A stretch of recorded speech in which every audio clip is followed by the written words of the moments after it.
bonjour, merci de nous rejoindre pour la leçon numéro 6 de ce premier trimestre de 2026. Nous avons une très belle leçon à discuter, c'est une confiance exclusive en Christ. Avec moi, j'ai Jairo. Salut Jean-François. Bonjour. Merci. Et Moïse, que nous avons pour la première fois et nous sommes contents de l'avoir. Bonjour à tous. Et il a bien voulu remplacer Jean-Guy qui est en vacances. Donc, nous allons procéder à l'étude de cette leçon. Nous allons faire une courte prière avec, c'était normalement la première prière avec Jairo. Vas-y. C'est bon. Prions. Notre Père, notre Dieu, nous te remercions encore une fois pour la belle opportunité que tu nous permets de passer ici ensemble, de partager ta sainte parole. Puisses-tu nous remplir de ton Saint-Esprit et surtout que nous puissions sortir d'ici pleins de confiance et surtout que c'est toi qui nous as parlé. Nous te remercions et nous te prions au nom de ton Fils Jésus. Amen. Amen. Une confiance exclusive en Christ. Donc, regardons le verset. On va rester dans cette leçon dans Philippiens. Donc, tournons les pages de notre Bible à Philippiens 3, versets 10 à 11. C'est le verset à mémoriser qui dit « Mon but est de le connaître, lui, ainsi que la puissance de sa résurrection et la communion de ses souffrances, en devenant conforme à lui dans sa mort, pour parvenir, si possible, à la résurrection d'entre les morts. Il y a en nous quelque chose qui se méfie du salut par la foi, en dehors des œuvres de la loi. C'est-à-dire que, bizarrement, nous avons tous tendance à compter sur nos œuvres comme si elles pouvaient ajouter quoi que ce soit à notre salut. Donc, d'une manière assez frappante, Paul traite de ce point de manière très polémique contre ceux qui insistent pour dire que la circoncision est nécessaire pour le salut. Certains étaient tentés de considérer que leurs œuvres, comme la circoncision, contribuaient à leur salut. Nous savons que pour les Juifs, après un certain nombre de jours, il y avait la circoncision qui se fait jusqu'à maintenant chez les Juifs, les Israélites de maintenant. Non, les Israélites, je dis les Israéliens maintenant qu'on dit, et donc le peuple juif, qui ont continué cette tradition de circoncision. Nous savons que non seulement c'était un signe de l'alliance avec Dieu, mais il y a même, les Américains le faisaient aussi pour les bébés parce qu'il y a un côté sanitaire aussi. Donc nous voyons que c'était tellement important que quand Moïse est retourné en Égypte, avec son épouse et ses fils, et que Dieu a voulu frapper le fils de Moïse. Vous vous rappelez qu'elle a dû prendre un bout de pierre en silex tranchant pour lui enlever la peau du prépuce, et elle a dit « Ton Dieu, c'est un Dieu de sang ». Donc, les Juifs, connaissant toutes ces histoires, pour eux, c'était super important, la circoncision. Mais nous voyons que Paul, pour lui, son point de vue était différent, puisque nous étions à une autre époque. Donc, on nous dit que pour empêcher cela, Paul dit clairement que la justice vient de Christ, que c'est un don qui vient par la foi et non par la loi. Bien que la circoncision ne soit plus un enjeu aujourd'hui, le principe est toujours d'actualité. La réforme protestante elle-même a commencé sur cette question, le rôle de la foi et des œuvres dans l'expérience d'un disciple de Christ. Rapidement, nous rappelons aussi qu'à l'époque de la réforme protestante, avec Luther, Martin Luther et tous les réformateurs, nous savons que l'Église romaine apostolique catholique, les gens pensaient qu'il fallait faire des œuvres. Donc, je viens à l'Église, je mets le plus d'argent, je prie pour des gens qui étaient décédés pour essayer de voir s'ils peuvent sortir du purgatoire. Je paye un petit peu l'absolution de mes péchés. Donc, il y avait... Et puis, le plus de bien que je fais, j'ai l'impression que ça va un petit peu m'acheter un ticket pour le paradis.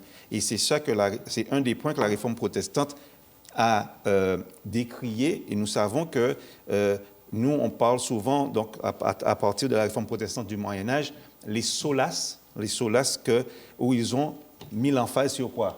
Sola Biblia ou Scriptura, seules les Écritures.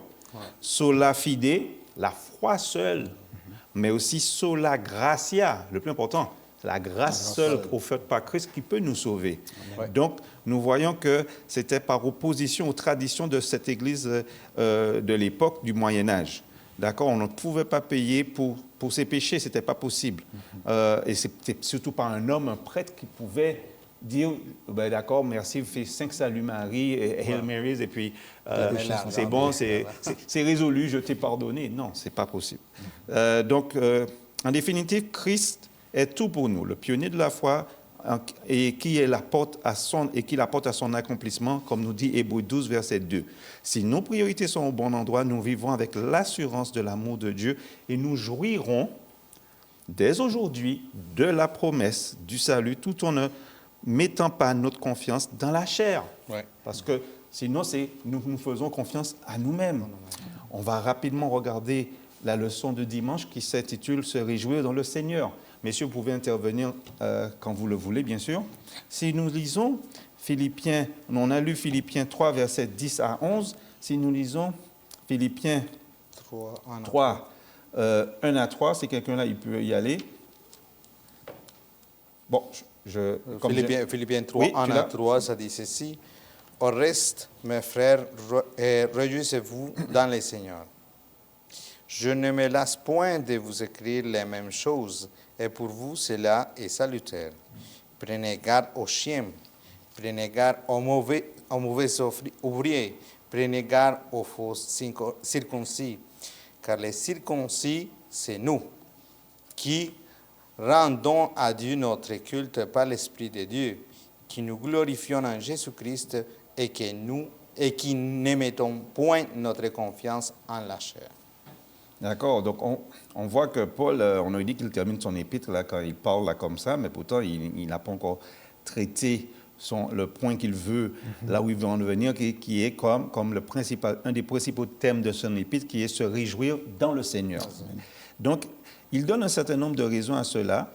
Pour lui, se réjouir en Christ, c'est ne mettons pas notre confiance dans la chair, comme on avait vu dans Philippiens 3, verset 3, dans l'introduction de samedi. Donc, on nous demande qui parmi vous n'a jamais appris à se dépendre d'une manière ou d'une autre à ne pas mettre sa confiance dans la chair. On a tous un petit peu agi de même. Bon, oui, c'est sûr. Mais moi, ce qui m'a interpellé dans ces versets qu'on a lus, c'est l'avertissement fort. Prenez garde. À 3 reprises, il le dit. Prenez garde. Donc ça, ce prenez garde-là, c'est le verset 2. Prenez garde aux chiens. C'est un terme qui est quand même assez... on sait que dans la Bible, les chiens n'ont pas bonne presse. Hein? Oui. Comme le chien retourne à son vomi. Oh, oui. La dame qui dit, oui, mais quand Jésus lui dit, oui, mais les petits chiens, est-ce qu'on va prendre les miettes du chien et puis les miettes comme ça qui sont destinées, qui ne sont pas destinées. Et puis la dame a dit, mais même les petits chiens, on doit... Mais des fois, c'était pas... À l'époque, les chiens étaient plutôt un petit peu sauvages aussi. Oui, c'est fort. C'est pas comme maintenant où ils sont élevés, là, hein, comme membres de la famille. Il y avait peut-être des gens qui avaient des chiens domestiques, mais ce n'était pas non plus tout le temps la norme. Et chiens, c'était les judaïsants et les légalistes, selon la Bible amplifiée. Donc, ils voulaient pousser les païens, les gentils, comme on dit, hein, ils voulaient les pousser à adopter la loi mosaïque. Donc là, ils sont traités de chiens par Paul. La deuxième prenez garde, c'était aux mauvais ouvriers. Les mauvais ouvriers, c'était, en anglais, ils disent dans la Bible, troublemakers. Donc, ce sont ceux qui créent des problèmes, des troubles au sein de l'Église. Mais on dit même aussi des méchants travailleurs. Donc, ce sont des gens qui vont des fauteurs de troubles en français, on peut dire. Voilà. Le terme, c'est fauteurs de troubles. Et comme tu dis, Rairo, qui mettent des problèmes dans l'Église, qui sont négatifs. On a même qui sèment la zizanie. D'accord? Ils ne sont pas là pour régler les problèmes, ils sont là pour les pointer du doigt, monter une personne contre l'autre. Donc, ils sèment la zizanie. J'aime bien ce que tu dis quand tu dis des méchants travailleurs, parce que c'est des gens qui veulent travailler, qui veulent travailler pour Dieu, mais qui font mal. Oui. Donc, du coup, ça fait plus de tort qu'autre chose, quoi. Ils ont l'impression de faire le bien. Ouais. Ils ont l'impression d'être sur la bonne voie, ils ont l'impression d'avoir raison, mais ils sont mauvais. Et le troisième prenez garde, c'était aux faux circoncis. Donc, on revient encore à la circoncision. Pourquoi les faux circoncis? Parce que ces gens-là disaient qu'il fallait absolument la circoncision pour le salut. Ouais.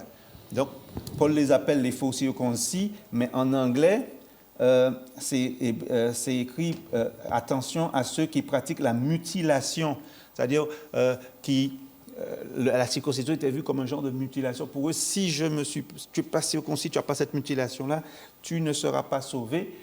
Et on voit que cette idée-là est allée aussi dans l'Église catholique où les gens se flagellaient. Se mortifiaient, bien sûr. Ils se mortifiaient. Même aux Philippines, jusqu'à maintenant, il y a des gens qui se font crucifier sur des croix, qui marchent à genoux, sur des marches. Ils le font aussi au Mexique et dans d'autres nations pour montrer que, regarde là, je suis en train de saigner pour le Seigneur. Alors que ce n'est pas ça du tout que le Seigneur demande. Donc l'apôtre Paul nous dit, faites attention parce que les Philippiens connaissaient parfaitement de quelle menace il parlait quand il les met en garde dans ces 3 problèmes distincts et qu'il faisait référence à un groupe de faux enseignants décrits, donc c'est 3 manières différentes de décrire les mêmes personnes, en fait. On nous dit que la leçon, là, je reviens à la leçon, nous dit les personnes irreligieuses ou méchantes étaient parfois qualifiées de chiens. Donc, on a parlé de ça tout à l'heure. Oui. Les faux enseignants, de mauvais ouvriers. Et la référence aux partisans de la mutilation, c'est ceux qui vous poussent à mutiler votre corps, puisque c'est cette phrase-là qui a été retenue dans la version Le Semeur de la Bible. C'est pourquoi c'est toujours intéressant d'avoir plusieurs versions, parce que là, si on dit en français, prenez garde aux faux circoncis, on ne comprend pas trop. Ouais. C'est quand on regarde en anglais, on dit, faites attention à la mutilation, et là, Le Semeur nous dit, à ceux qui poussent à mutiler votre corps. Donc, c'est pourquoi c'est beau de regarder pour pouvoir voir l'heure juste par rapport aux traductions. Et on nous dit que, oui, en Galatie, ils cherchaient ces faux enseignants-là à imposer la circoncision aux croyants non juifs, contrairement à la décision de l'Assemblée des apôtres, parce que les apôtres se sont rencontrés, puis ils ont dit, bon, finalement, on ne va pas pousser ça sur les nouveaux convertis. Ce n'est pas un point de doctrine, ce n'est pas ça qu'il faut pousser, on a compris autre chose, on a avancé sur ce point-là, mais quand même, malgré ça... Il y a des choses de plus importantes, du fond vraiment que des choses comme superficielles.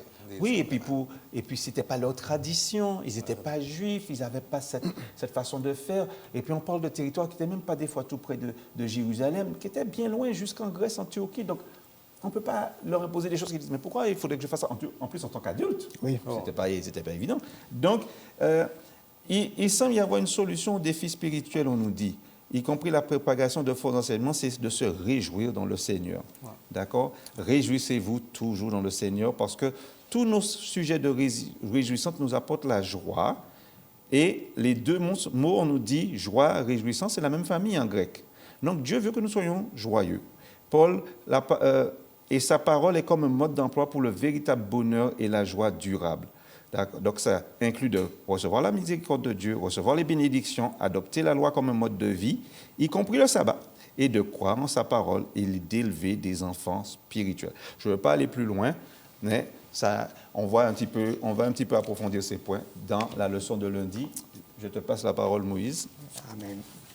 Ok, effectivement, dans la partie de lundi, en fait, on voit vraiment ce Paul comme un pédagogue qui a pour objectif d'enseigner les gens. Et Paul, en fait, énumère plusieurs points qui, dans sa vie, à lui-même personnellement, parce que ça aussi, c'est une belle approche. Paul, avant d'enseigner les autres en voulant condamner, il énumère des faits dans sa vie qui, lui, était convaincu de travailler pour Dieu, mais qui pourtant, en fait, faisait totalement fausse route. Et la question aussi nous est posée, est-ce que dans nos vies, il n'y a pas des choses qui... nous pensons honorer Dieu en fait en faisant telle ou telle chose, pourtant on passe à côté, on fait fausse route. Et donc c'est une question qui nous est posée, et puis du coup aussi dans la partie de lundi, on voit que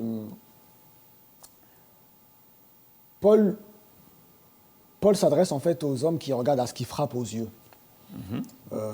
D'apparence effectivement, et puis Jésus nous dit aussi qu'on reconnaît un arbre à son fruit.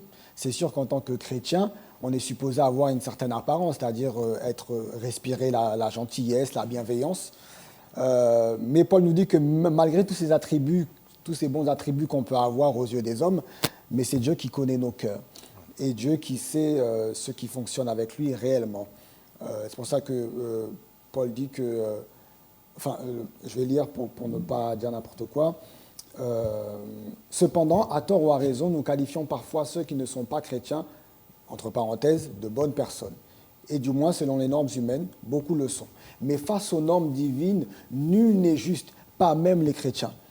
Et ça, c'est important en fait de le souligner parce que ça nous permet à nous de pouvoir redescendre parfois, qui sommes si pressés, si prompts à vouloir corriger les gens des fois. Et la parole là nous rappelle, et Paul nous dit que personne n'est juste. Ouais. Tous sont pécheurs devant Dieu. Et du coup, Paul, en fait, énumère tout ça justement parce qu'en face de lui, il sait qu'il a une population qui est très hostile à vouloir se détacher de tous ces principes qu'on leur a enseignés depuis toujours.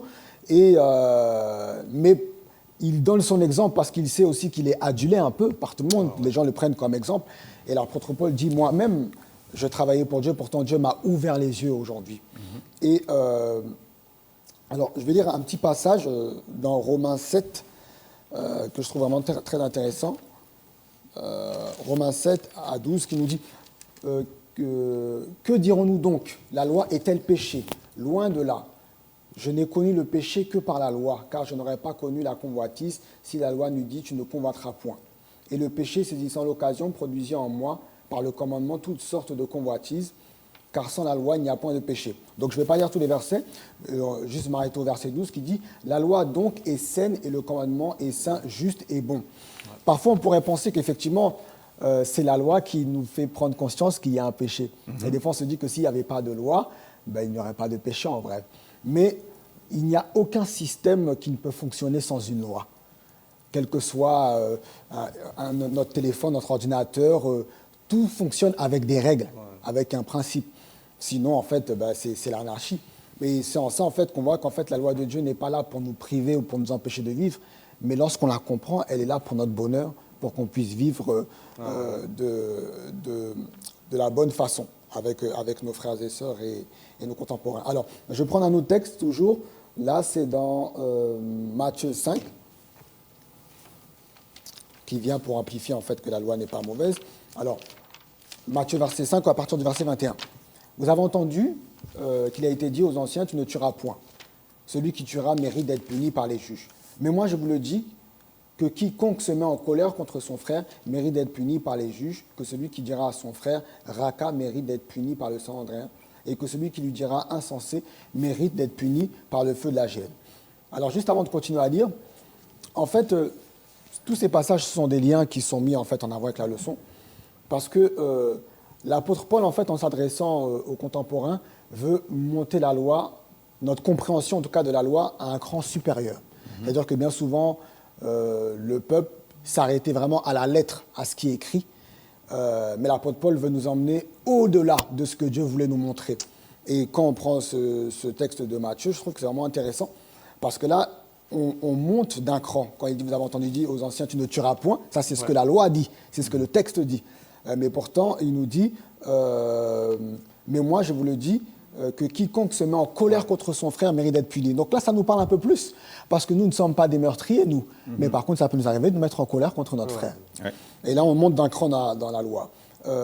Et je termine avec le verset 27, toujours dans Matthieu 5. Vous avez appris qu'il a été dit, tu ne commettras point d'adultère, mais moi je vous le dis que quiconque regarde une femme pour la convoiter a déjà commis un adultère avec elle dans son cœur. Là, ça nous parle encore plus aussi. Ouais. Pourquoi? Parce que l'adultère n'est pas uniquement ce que la lettre dit physique, ouais. Mais c'est aussi le fait de regarder, convoiter. Et là, forcément, en tant qu'homme, ça nous bouscule beaucoup plus, ouais. Parce que beaucoup peuvent peut-être mettre en avant qu'ils n'ont jamais commis l'adultère physique, mais par contre, s'ils doivent entrer dans cette dimension de l'adultère des yeux, là, on ne va pas parler de la même manière. Là, c'est différent. Ouais. Mais c'est toujours la même loi, mais qui est emmenée dans un cran supérieur, dans une dimension tout autre. Donc, c'est ce que l'apôtre Paul, en fait, voulait, c'est là où, en fait, il voulait emmener les contemporains, en fait, pour leur dire que non, la loi, effectivement, nous parle de circoncision, effectivement, tout ça. Et comme tu l'as dit, James, tout à l'heure, lorsque Dieu nous donne une recommandation, c'est toujours pour plusieurs points. Il y a un point, on va dire, terre à terre, un point spirituel, et autre point. La circoncision, en fait, c'était un acte, un signe d'appartenance, en fait, à Dieu. C'était aussi pour des notions, en fait, d'hygiène. Oui. Mais aujourd'hui, en fait, l'absolu dans tout ça, en fait, c'est que le cœur doit être circoncis. l'absolu de tout ça. Si le cœur n'est pas circoncis, tout ça ne sert à rien. Ça sert à rien. Et c'est là, en fait, où Dieu veut attirer notre attention sur la véritable circoncision qui est celle du cœur, un cœur, en fait, qui appartient à Dieu. Alors maintenant, il y a une question qui nous est posée, qui nous dit quel point crucial Jésus et Paul soulignent-ils au sujet de la loi? Et pourquoi la foi en Christ, plutôt que la loi, est-elle la seule source de justice? Considérez la question suivante. Dans quelle mesure observer la loi, du moins tel que Jésus l'a dit, nous devons le faire? Donc, est-ce qu'on comprend la question? Dans ce cas-là, si en fait notre source de salut, c'est uniquement la foi en fait en Jésus, pourquoi nous attarder à parler de loi ou de choses comme ça? Est-ce que vous avez des éléments de réponse, mes frères? De toute façon, on sait que on n'est pas sauvé par les œuvres, mais on sait que si on a la foi, cette foi-là produira en nous les fruits, le changement avec l'aide du Saint-Esprit qui fera en sorte que de toute façon, nos œuvres le reflèteront cette foi-là. Tout à fait. Donc, si on était un peu égoïste au départ, si on était un petit peu, je ne sais pas moi, craintif, eh bien, on aura une assurance, on sera moins égoïste. Comme on l'a vu dans les 10 jours de prière, ce n'est pas évident pour nous, des fois, justement, d'être moins égoïste, de ne pas penser à nous, etc. Mais c'est le Saint-Esprit seulement qui peut faire ce travail-là. Tout à fait. Qui peut nous pousser à faire des choses. Même Jean-Guy le disait, il prenait des fois des gens sans abri, il les amenait chez lui, mais il prenait le risque d'amener quelqu'un qu'il ne connaît pas du tout chez lui. Ouais. Mais ce n'est pas de lui-même, il dit c'est de lui-même, il l'aurait fait. Oui, c'est sûr. C'est poussé. Donc, ce n'est pas évident, ce n'est pas tout le monde qui aura fait exactement ce que Jean-Guy a fait ou ce que celui-là a fait. Ouais. Mais c'est pour dire que ce sont des choses, des fois, qui peuvent nous amener hors de notre zone de confort. Cette idée-là, cet exemple-là de Jean-Guy, ça m'amène à moi. Parce que moi, j'ai vécu ça, moi. C'est-à-dire, moi, je suis arrivé dans un coin que personne ne connaissait. Je suis arrivé juste à l'église, un sabbat. Puis les gens, vu que je suis arrivé à l'église un sabbat, ben, là, ils ont dit, mais ils sont des adventistes. OK. Et puis, la nuit, il y a une famille, comme je dis, je ne connaissais personne, la famille ne connaissait pas. Et puis, ces familles-là, la nuit, ils nous ont dit, ah, venez dormir chez nous. Et puis, même, ils nous ont laissés tout seuls à la maison. Ils sont partis parce qu'il y avait une réunion la nuit. Donc, ils ont dit, hey, on a une petite réunion, on vous laisse. Et vous voyez à quel point, même nous, on peut dire, oui, Jean-Guy, il ramassait des gens qui étaient dans la rue et tout ça. Mais jusqu'à quel point, nous aussi, des gens, ils nous font confiance, une telle confiance qu'on se sent avec beaucoup de responsabilités parce que, waouh, attends, moi, on me laisse tout seul dans une maison, on ne me connaît pas. Et, ils m'ont vu que j'étais à l'église, mais je peux être n'importe qui, là. Et puis, c'est beaucoup de responsabilité en tant que chrétien de faire beaucoup d'attention à ces Amen, amen. Mais comme tu disais, James, je crois que lorsqu'on est conduit par l'Esprit, Dieu nous donne un certain discernement pour faire des choses. Parce que bien que Dieu veut qu'on puisse travailler pour lui, en aucun cas, Dieu va nous dire de mettre notre famille en fait en danger en prenant chez nous n'importe qui serait susceptible de nous faire du mal. Donc c'est sûr qu'il ne faut pas forcément courir pour être un bon chrétien à ouvrir sa porte en fait à n'importe qui. Mais lorsqu'on est à l'écoute de l'Esprit, Dieu nous guide et nous dit ok, agis de telle façon pour telle circonstance. Donc d'où l'importance d'être à l'écoute et laisser l'Esprit en fait nous diriger. On glisse dans la partie de mardi en fait où on voit que là, l'apôtre Paul cherche vraiment à mettre en avant les choses qui comptent réellement. Pourquoi? Parce que dans cette partie, en fait, il fait le parallèle en fait, avec des aveugles.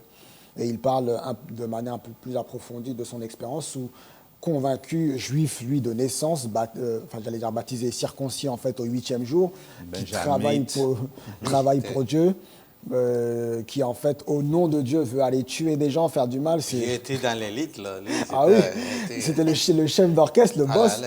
C'est lui qui dirige tout et de voir que sur la route de Damas, Dieu va l'arrêter en plein chemin. C'est vrai. Et c'est fort quand même cette expérience que en fait l'apôtre Paul en fait a vécue. Dieu va le corriger, va lui mettre sur le bon axe. C'est ça, c'est parce ça. qu'il était parti crochu. Ouais. Et donc, du coup, ce zèle qu'il avait va être maintenu, mais dans le bon sens maintenant. Voilà. Dieu va prendre ses forces pour faire le bien même. Amen. Et du coup, en fait, on voit que l'apôtre Paul, en fait, nous fait un parallèle, en fait, entre, enfin, se considérer comme étant aveugle, pourtant il voyait. Et la leçon met ce passage aussi en avant parce que Jésus dit, attends, c'est dans Jean. Jean raconte l'histoire d'un homme aveugle qui avait fini par voir Jésus clairement. Ouais. Jésus déclara qu'il était venu dans le monde pour que ceux qui ne voient point voient, et que ceux qui voient deviennent aveugles. Et ça, ça peut être un peu difficile à comprendre, mais pourtant, même dans le livre des Proverbes, il nous est dit que parfois, en fait, nos yeux sont ouverts, mais pourtant, nous ne voyons pas. Ouais. Et alors, bien entendu, forcément, quand je fais la leçon, je le prends pour moi-même. Déjà, je me dis, OK, Moïse, même lorsque tu as l'œil pour voir que Rairo a un costume bleu nuit, une cravate bleue, James a une veste marron, même lorsque j'ai les yeux pour voir, est-ce que spirituellement, je ne suis pas aveugle aussi? Comme l'apôtre Paul, est-ce que je ne suis pas convaincu de travailler pour Dieu? Parce que l'apôtre Paul, il a fait une liste, en fait, au départ, où il liste ce qu'il faisait, le zèle qu'il avait pour l'évangile. Et je pense qu'on peut nous aussi lister le fait que tout ce qu'on fait, en fait, pour Dieu, on a une vie, en fait, consacrée quand même à Dieu. Mais pourtant, est-ce que ce qu'on fait est vraiment pour la gloire de Dieu? Est-ce que cela glorifie réellement Dieu? Est-ce que c'est vraiment la volonté de Dieu?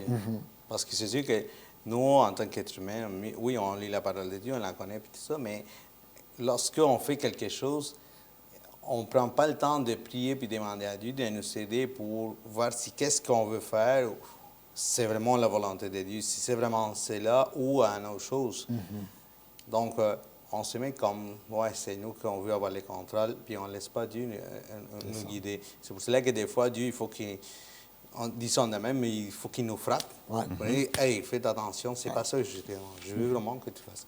Mais, comme tu dis, on n'est pas capable de voir parce qu'on voit juste qu'est-ce que nous, on a en face de, C'est de ça, nos yeux. l'objectif qu'on a.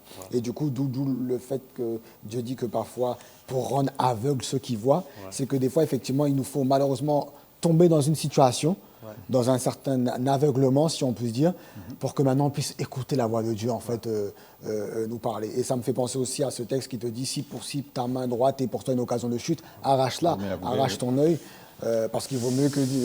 Il vaut mieux rentrer bonne ou avec un Oui, chaud. mais dans ce cas-ci, tu penses que, par exemple, si on fait à la lettre, comme on dit, on coupe les bras, je pense qu'il n'y aura personne qui soit au complet. Oui, bah oui, c'est sûr. C'est des images. Mais tout ça, effectivement, sont des images qui nous emmènent en fait à comprendre. À comprendre, ce que Donc, Dieu nous emmène. Eh ben, on te remercie, Moïse. Rairo, tu as le reste de la leçon. Oui, pour la journée mercredi et jeudi, les deux vont, comme toujours, toute la leçon, ils vont ensemble. Oui, tu peux résumer, pas de Mais problème. parce que là, la foi des Christ, puis une seule chose qu'on est les Christ, c'est vraiment, je dirais que ça va C'est un même vraiment thème. très ensemble. Donc, en lisant Philippiens 3, 8 et 9, qu'est-ce que nous trouvons? En lisant Philippiens 3, 8 et 9, ça dit et même je regarde toutes choses comme une perte à cause de l'excellence de la connaissance de Jésus-Christ, mon Seigneur, pour lesquels j'ai renoncé à tout, et je les regarde comme de la boue, afin de gagner Christ et d'être trouvé en lui, non avec ma justice, celle qui vient de la loi, mais avec celle qui s'obtient par la foi en Christ, la justice qui vient de Dieu par la foi. Nous voyons que c'est tout un changement parce que normalement, on parle de nos justices, de nos façons de faire, puis tout, mais là, lui, il dit non. C'est vraiment la justice de Christ, c'est vraiment toujours. Il nous emmène, on sait que Paul, il nous emmène toujours à Christ, à Jésus, c'est toujours lui. Donc,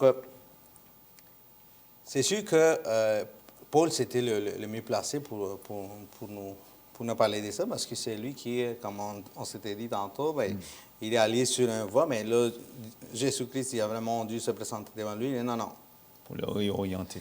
Il faut que tu viennes ici. Alors, on voit qu'être en Christ, c'est en tout. Ce n'est pas vraiment partiellement. Si je suis en Christ, c'est complet. Alors, le plan de salut est l'œuvre de Christ dès le début à la fin. C'est sûr, dès le début à la fin, c'est vraiment le plan de salut qui a Christ pour nous.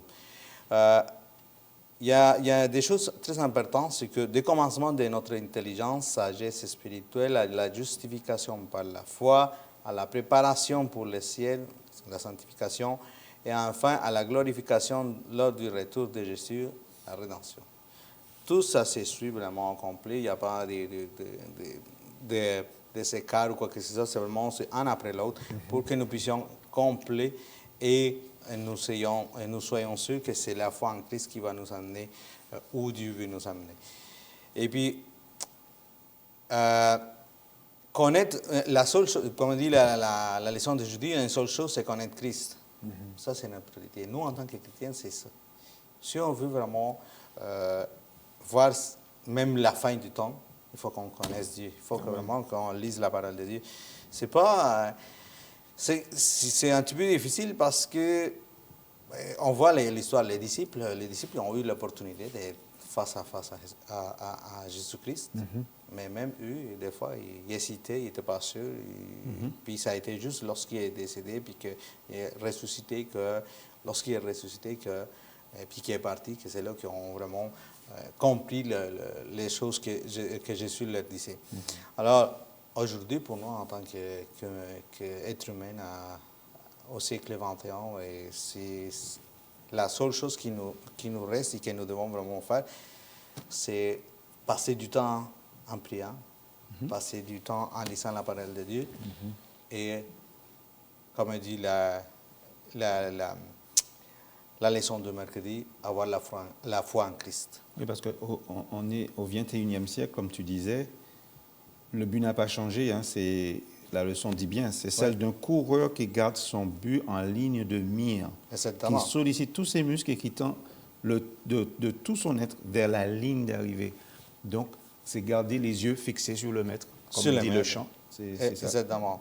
Donc, c'est sûr que nous, dans nos vies, il faut qu'on va passer des épreuves.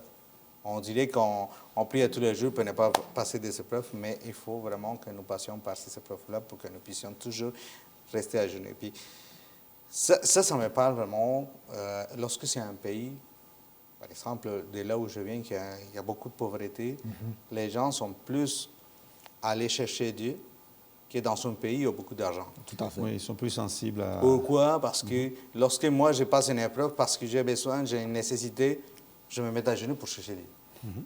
Mais moi, j'ai toutes mes choses, j'ai plein de confort, je n'ai pas besoin de chercher moins Dieu parce que j'ai tout ce qu'il faut. Donc, c'est dur à le dire, mais c'est comme si, vraiment, comme j'ai dit tantôt, comme si c'est vraiment nécessaire que nous, on passe des épreuves pour qu'on reste accroché à Dieu. Accroché à Dieu. Je regarde le temps filer. On peut dire aussi qu'on a vu ça dans le Covid. Les églises, tout d'un coup, étaient plus remplies. Les gens avaient une crainte, ils avaient peur. Ils venaient à l'église. Une fois que le Covid est terminé, il y a eu plusieurs gens qui sont plusieurs personnes ont disparu de l'église. Donc, c'est toujours un petit peu l'être humain. Hein. C'est encore une fois, c'est l'être humain qui fonctionne. Mais le plus important, c'est sûr que, comme tu as dit tantôt, le but de nous, en tant que chrétiens, c'est la vie éternelle. Oui. Ce n'est pas la vie ici. Avec ça, moi, je finis. Oui, il faut dire comme Paul, hein, je cours vers le but. Eh bien, mes frères, merci pour ce partage. Nous allons terminer avec une prière de notre frère Moïse. Vas-y. Pas de problème. Inclinons la tête et prions. Éternel notre Dieu, nous voulons te dire merci une fois encore pour ce privilège que tu nous donnes de pouvoir étudier ta parole. Seigneur, nous n'avons pas la prétention d'être des professeurs ou des enseignants. Nous avons tout simplement faim et soif d'apprendre de toi et mettre en commun, Seigneur, ce que nous étudions afin que nous puissions ensemble grandir mutuellement. Seigneur, bénis ces moments et permets qu'ils puissent être profitables pour toutes les personnes qui suivent à travers le net ou quels que soient nos moyens. Garde-nous, Seigneur, pendant cette journée. Nous t'avons prié en Jésus et pour ta gloire. Amen. Amen. Voilà, c'est conclut notre belle leçon numéro 6 de ce premier trimestre. Nous espérons que vous pourrez en tirer les leçons que vous pourrez appliquer dans vos vies et que nous avons pu vous aider à avoir une meilleure compréhension de ce que Paul a bien voulu nous expliquer dans ce livre de Philippiens et de ce sujet que nous avons vu aujourd'hui et que nous avons traité. Nous espérons vous revoir pour une prochaine leçon. N'hésitez pas à cliquer, à aimer la vidéo et à la partager. Nous vous remercions. À une prochaine. Merci, au revoir. Bye.